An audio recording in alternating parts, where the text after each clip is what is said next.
ખેડાના માતર તાલુકામાં આવેલા ઉંઢેરા ગામની પ્રાથમિક શાળા હાલ શિક્ષણના પાઠને બદલે વિવાદોના કેન્દ્રમાં આવી ગઈ છે।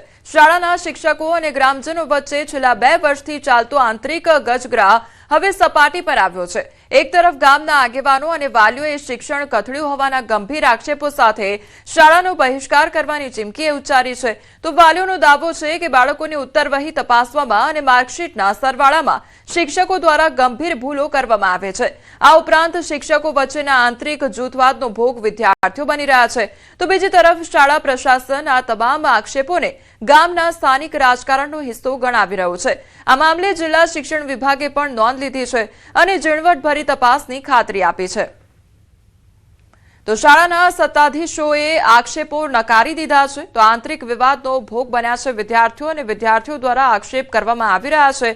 તો શિક્ષણ કથળ્યું કે પછી સ્થાનિક રાજકારણ સર્જાયું છે, તેને લઈને પણ અનેક સવાલો ઉદ્ભવી રહ્યા છે। તો આ મામલે જિલ્લા શિક્ષણ વિભાગે પણ નોંધ લીધી છે અને ઝીણવટભરી તપાસની ખાતરી આપવામાં આવી છે। તો બીજી તરફ શાળા પ્રશાસન આ તમામ આક્ષેપોને ગામના સ્થાનિક રાજકારણનો હિસ્સો ગણાવી રહ્યા છે અને તમામ જે આક્ષેપો છે તે નકારી રહ્યા છે। આની અંદર એવું છે કે ઓલરેડી શિક્ષકોની અંદર અમુક વિવાદો છે અને શિક્ષકો એવું છે કે તાલુકા શિક્ષણ અધિકારીએ ખુદ લખીને આપ્યું છે કે શિક્ષણની અંદર ગંભીર બેદરકારી જોવા મળેલ છે અને નબળા વિદ્યાર્થીઓની ઉત્તરવહી ચકાસણી પર પણ બેદરકારી છે અને મારી જોડે હવે માર્કશીટ પણ છે, તો માર્કશીટની અંદર પણ ટોટલની અંદર ભૂલ કરેલી છે। તો શું શિક્ષકોને આવડતું નથી એવું લાગે છે અમને? તો આ શિક્ષકોની બદલી થવી જોઈએ। સરકારશ્રીને લેખિત મૌખિક રજૂઆતો કરેલી છે અગાઉ અમે। આ સ્ટાફ અમને બદલ્યા તો શિક્ષણમાં સુધારા થાય, બધું જ થાય એવી અમારી માંગ છે। આ વાત તદ્દન ખોટી છે, કારણ કે શાળામાં જે કામ થાય છે કમ્પ્લીટ જ ચાલે છે, શાળાના નિયમો મુજબ જ ચાલે છે। શાળાના બાળકો બધી પરીક્ષાઓમાં એમાં ભાગ લે છે, પાસ થાય છે, એટલે એમ ના કહી શકે કે અમારી શાળામાં શિક્ષણ સારું નથી, પણ ગામના અંગત પ્રશ્નો એ લોકો હવે શાળામાં લાવી રહ્યા છે।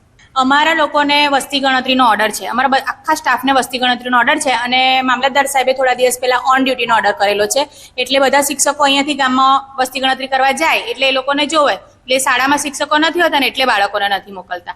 2 શિક્ષકો વચ્ચે અંદર બોલાચાલી થઈ, જેને બીજા પ્રત્યે વિરોધ હતો, તેને કારણે પછી ગામ લોકોએ સાથે મળીને સમાધાન કરવામાં આવ્યું હતું। તે પછી વેકેશન પહેલા આચાર્ય બાબતે થોડી ફરિયાદો હતી, તો મેં તપાસ સોંપી હતી। પછી પ્રવેશોત્સવ પછી હું સમગ્ર શાળાની ડિટેલ તપાસ સોંપીશ, જે કંઈ તથ્ય બહાર આવશે એના આધારે નિયમોનું